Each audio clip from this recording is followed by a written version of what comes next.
course, hindi talaga mawawala ang coffee sa morning kasi hindi kompleto yung morning pag walang coffee. Walang baga nito.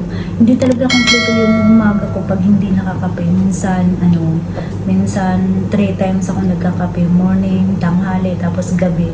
Kaya minsan iniiwasan ko na rin mag 3 times mag-coffee kasi minsan nagpapalpitit ako.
Hindi man perfect ang araw-araw natin dito sa abroad, pero everyday is another opportunity to work hard and move closer to our dreams.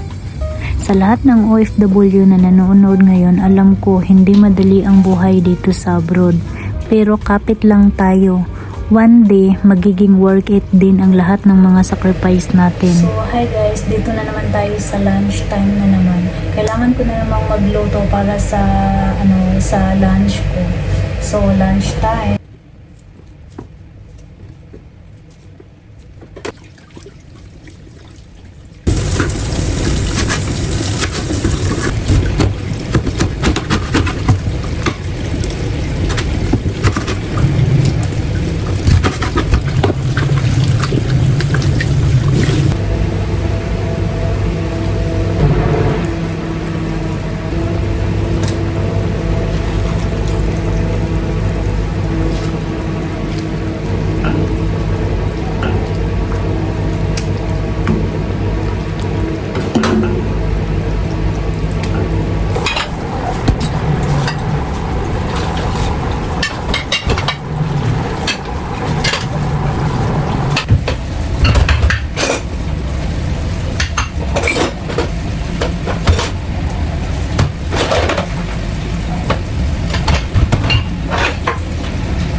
During my free time, syempre, chinecheck ko yung phone ko.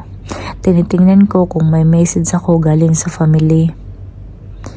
Isa talaga sa pinaka-importanting bagay kapag malayo tayo sa pamilya, yung kontakay lang kahit sa phone. At least may connection tayo sa kanila. Kahit ilang minutes lang makita natin sila or makausap natin kahit sa message.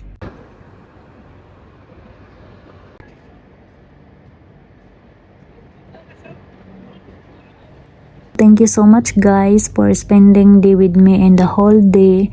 So if you like my simple vlog OFW, so please don't forget like my video, subscribe to my channel and hit bell notification para kung may mga bago akong video ma-update kayo.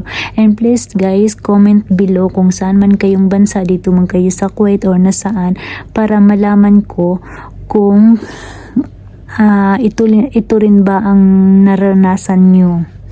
So thank you so much guys for watching.